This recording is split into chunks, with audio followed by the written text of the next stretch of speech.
Hey guys, Stu Darling from Unstoppable Force. Welcome to the podcast. Do you know what?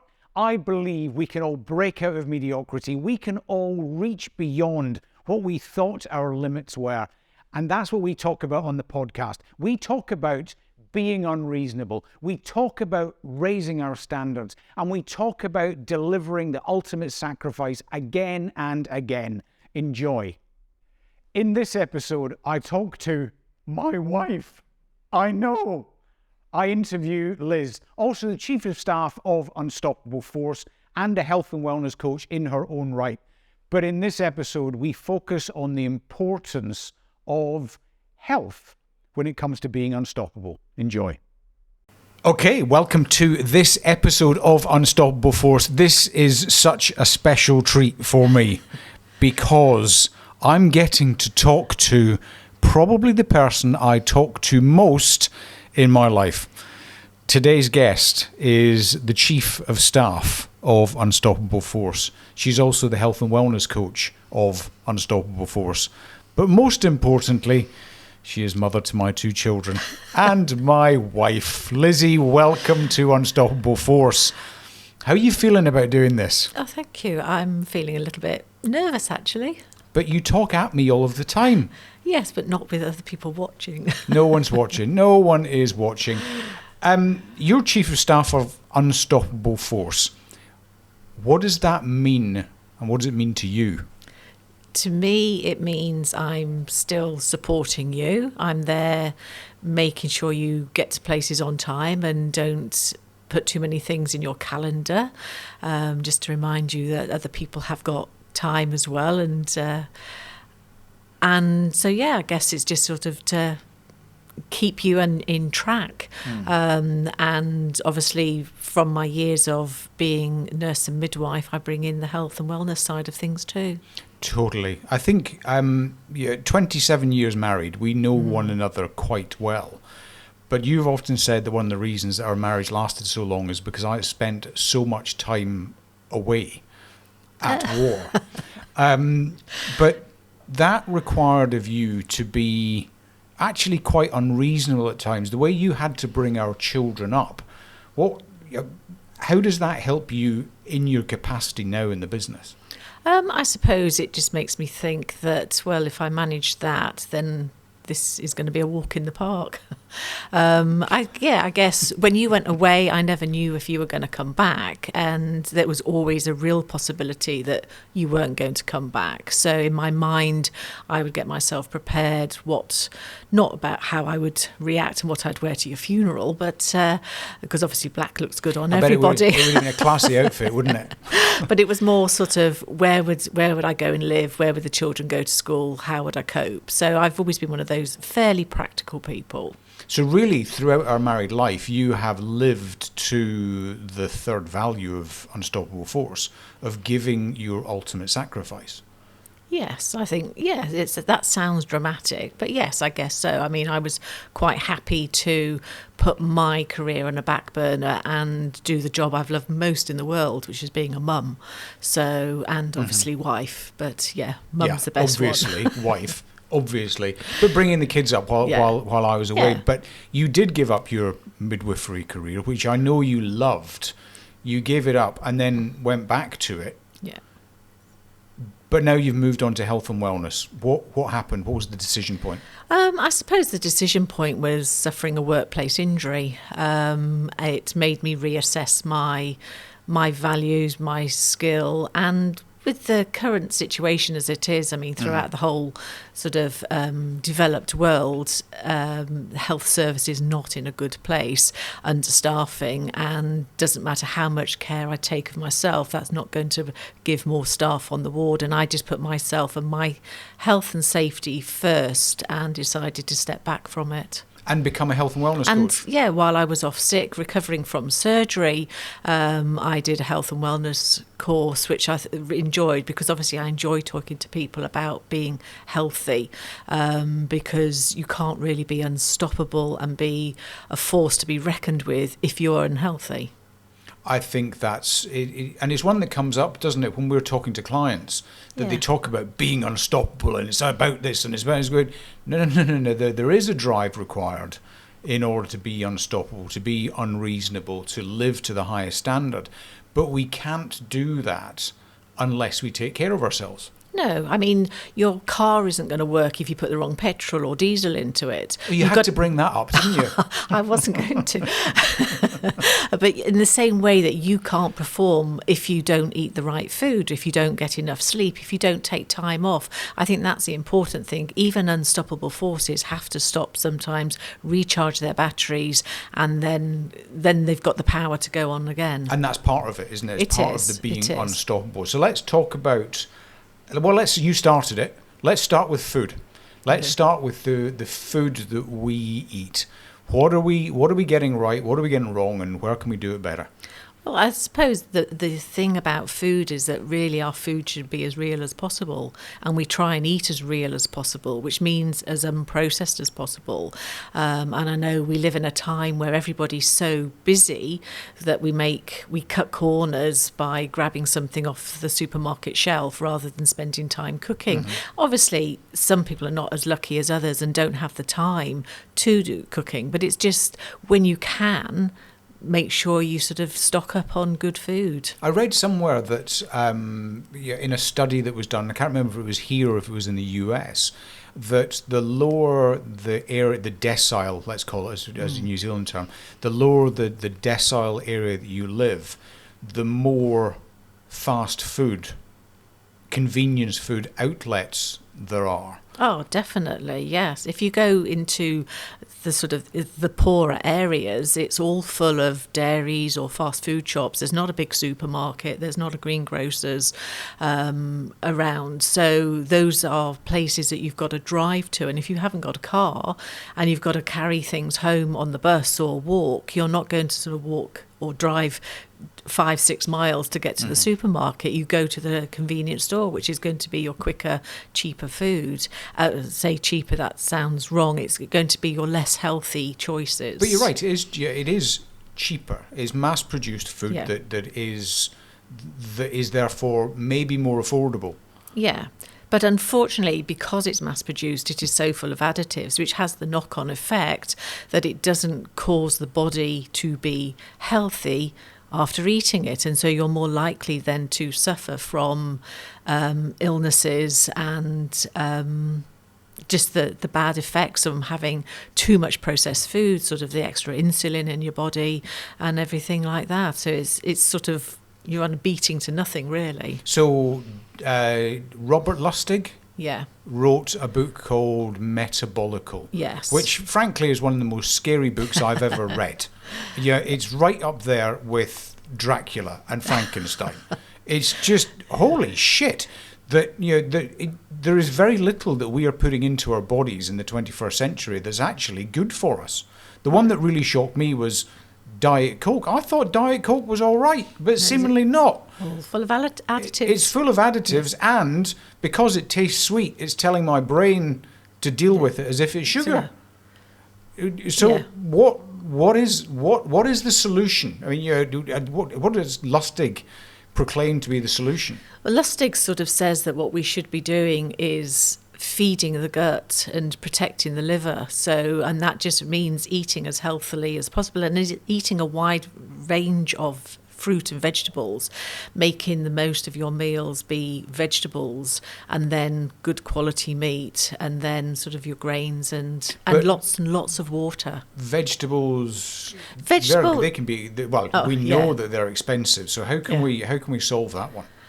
There is obviously frozen fruit and veg, sort of if everything's frozen immediately sort of at source, so it's still got all its nutrients in it. So that's obviously better, especially if you live in a country like New Zealand where the weather recently has devastated all the crops or many of the crops. So, and frozen food generally doesn't go up and down in price quite so much as the fresh stuff does. So you can budget. It's much easier to budget, and you don't have to buy it on a daily basis. What about tinned veg? Tinned veg can be okay as long as it's just in water. The trouble is most things are put into brine, so that's lots and lots of added salt. So. But there are solutions that we can be wise to, and that's what you talk about It is. at workshops There is. how we actually go about it. It is. And then there's other things that, I mean, a way to get your children to eat vegetables is maybe, even if you don't have a big garden, if you've got a little plant pot, to plant a few little things for the children to watch them grow, because then they'll have fun eating them afterwards. So. Great, good stuff. So I want to move on then to, we're going to skip drugs and big pharma, because that's a result of unhealthy eating. Yeah. But I know that one of the reasons that you chose to end your midwifery career was you learnt about sleep and the importance of sleep. What was it that you learnt that really was that alarm bell that said...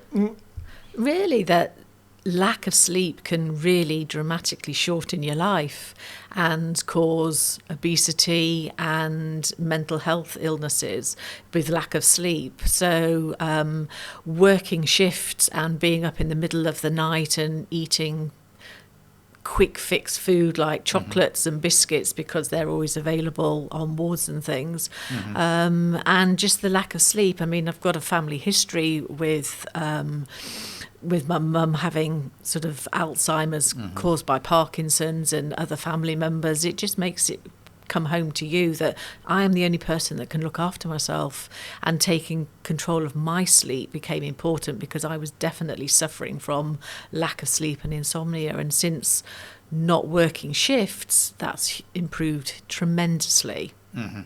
It's getting that regular quantity of sleep. And I mean, I know sometimes we're on stage, I steal your sandwiches and start talking about health, but people sometimes say, well, how much sleep do I need to get? And my answer is more. Yeah. It's We can't we need more. You should prioritise your sleep. If you think how, like, when you've got small children, their sleep routines are so important to you, because you know that they behave better if they've had all their sleep, and you need that little time away from them while they're sleeping peacefully in their cots and beds. But actually, our sleep is just as important. So it's really important that we prioritise our sleep. Yeah, rather than just we sort of lose those routines, don't we? And we just got. And you can't make it up. Having an extra 2 hours in bed on a Saturday is not the same as getting to bed at a good time on a Wednesday and Thursday and Friday. Okay, so sleep more is the answer to that one. Okay, now I step on broken glass as I introduce this subject. You know what's coming. Exercise. Because we have a different view on exercise. I will exercise until I throw up in a bucket. Until I break, and I'm broken at the moment for over-exercising. I get it, and I've done that frequently throughout my career because that's the sort of career that I had and was required. Exercise. Where do you sit on where do you sit on exercise? Yes, I Too sit. much, frankly. No, I believe exercise is right for you, and you need to move, and it's actually just about moving more. Getting out of breath every day is a good idea. So when you're out walking the dog, I do try and sort of speed up my steps so that I get a little bit more breathless. But I'm very much in the camp that I want to be able to do lots of things, so I don't work myself to extreme and break myself. I would far rather walk the dog every day and swim. I have been swimming all through the summer, sort of in the sea, some more athletic than other times, and I'm keeping going with the winter time. I'm going to keep going in the sea, or that's the plan. Exercise so that I can go and walk the Queen Charlotte track or part of it, or up in the Abel Tasman. And so that's where I am on exercise. I'm going to come back to swimming in the sea in a minute, but I think again with exercise we all need to be doing more. I do yoga most mornings and I really enjoy that, but that's obviously not it's not cardio, but it's good for suppleness, because that's also very important. Sort of as and I'm not for 1 minute saying that I'm old, but as you get older, it's important that you keep all the joints and things moving so that you can. Yeah, and move. I think we need to recognise exercise as a part of life again. Yeah. At the moment, especially in the developed world, we go to the gym. And we do 45 minutes in the gym, and that's our exercise. Or we go for a run for an hour, and that's our exercise, whatever exercise it is we're doing. In the olden days, you're going out to get your food, chasing that gazelle across the grasslands, going to get your water from the stream that's 10 days walk away and carrying it all the way back was our exercise. So we lived a far more active existence. We had no choice but to. And now we think a quick trip to the gym 3 times a week's enough. So that, I mean, certainly something that my chiropractor, just to make the point that I am broken, and half of that conversation about exercise felt like it was a conversation between me and Liz, being told that I'm getting things wrong again. There's no such thing as sitting badly. It's sitting in a position for too long. It's that being in motion, being in flow is far better for us. Right, let's dive back to cold water. I mean, really, do I have to get into the cold water? Why? It's just so good for you. I mean, it's actually invigorating. It's really difficult. And I was stood on the beach yesterday. It wasn't the nicest weather. And when I was up to my ankles in cold seawater, I was thinking, this is going to be really difficult. But I did have a friend with me. So there's a thing to do. Sort of, if you're going to put yourself into cold water, do it with a friend, because it doesn't seem quite so bad. So if I want a cold shower, I need to take someone in with me? No, I think you can manage to shower by yourself. All right. But I should also say you should only sort of do the real cold water if you know you don't have health issues, sort of like Raynaud's or something like that. I'm fit and healthy, have nothing medically wrong with me, so I go into the cold water. For how long? Oh, we've managed 10 minutes. Whether that continues, I don't know. But I have a friend in the UK who's managed to swim every single week throughout the winter, and she's in the UK. And so the water's quite cold there. So one feels it's going to get colder here in New Zealand as well over the winter, but we shall see. But I think sort of 2 to 3 minutes a few times a week is sufficient. It's good for your metabolism, and it's good for your mental health too. I mean, we've watched that programme, Limitless, where Thor puts himself into cold water. So if he can do it, so can I. Why did you watch? It wasn't actually Thor that did it. It was the actor that played Thor. It's not a real person. He's doing it to improve his life. To live the best life he can for his children. To be limitless, which is another word for unstoppable. Yes, of course indeed. It is. I mean, I think cold showers a few times a week, getting in cold immersion is very, very good for us. And it helps burn up, is it the brown fat? The brown fat, which is not, which is the it's good the visceral stuff fat, isn't it? It's the deep lying stuff. Yeah. So, I mean, all of this helps us be moved to being more unstoppable, doesn't it? And this is all about slowing down. It's about slowing down so that you make food rather than just buy food. Yeah. It's about getting more sleep. It's about exercise and movement. But even immersing ourselves in cold water is about, you don't feel like slowing down when you get in there. But it's just about slowing everything down, and that allows us to be unstoppable for longer. Yeah, absolutely. I mean, that's what we want. We want to be active for ourselves. We want to be active for our children, for grandchildren when they come along. All of that. You want to be enjoying life. And we've only got this one life, and we're supposed to enjoy it. And it's about the journey. It's not the destination. We all know where the destination is, but it's making sure that time until that destination is as fun-filled and as enjoyable as possible. We want to live long. I read something fairly recently, and it said about how we live short and die long, which means we live healthily for a very short time, and then we gradually do things as adults that not necessarily now shorten our lives because of medications and things available, but we don't live the healthiest long life. And I want to live a good life rather than a very long, unhealthy one. And what a great message in terms of being unstoppable. It doesn't have to be just about other podcasts. We've had business leaders on, people that have taken a choice to be unstoppable and unreasonable. But we can all be unstoppable just by making a few shifts in our lives. Yeah, definitely. I mean, I'm just reading a book at the moment called Soma Wise by a Dr. Luke. I can't think of his surname. I do apologise. You couldn't pronounce it. Yeah, no. And actually, he sort of says every decision we make, he says, is this nourishing my body or is this harming my body? Absolutely everything that you're about to take or do, and that's certainly something I've been trying to think just recently when I go to the fridge maybe for a snack at that time and I'm thinking, what shall I have? We've got loads of snacks in our fridge. We have this week, but so yeah, it's just things like that. It's sort of, is this actually going to do what I need it to do, or am I just trying to fill time? Another really important one is, is this a priority? Is another way of looking at it. Is my health a priority, or is it something I'll get to later? Yeah. And we realise that, if we don't get to it now, then, as you said about sleep, you can't replace it. You just continue to slow down until one day you just stop. Yeah. And that's it.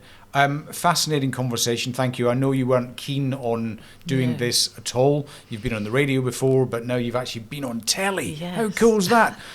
So we're going to wrap it up with one last question. And you don't go for Thor, please. If you were a superhero, who would it be and why? Right. I don't know that you call her a superhero, but I would say maybe Mary Poppins. Mary Poppins. Because she's Bring it, Mary Poppins. Practically perfect in every way. And she has a bag full of goodies and everybody likes her and loves her. And she taught children to eat sugar. But she also took them out and about and exercised them and introduced them to imagination. Perfect. Lizzie, thank you so much for your time. It's been good. Thank you. Okay, guys, thanks for watching. I hope you enjoyed that, but more importantly, I hope you got something from it. As I say to clients at our workshops, if you take one phrase from one sentence that was uttered during that podcast, then this has been of value. If you're looking for more content, jump across to www.unstoppableforce.co.nz or find us on Facebook, on LinkedIn, on Instagram. If you enjoyed this and you want more, we are live across New Zealand at events and workshops and sometimes in the US. If this has been valuable to become an unstoppable force, come along and reach beyond your limits.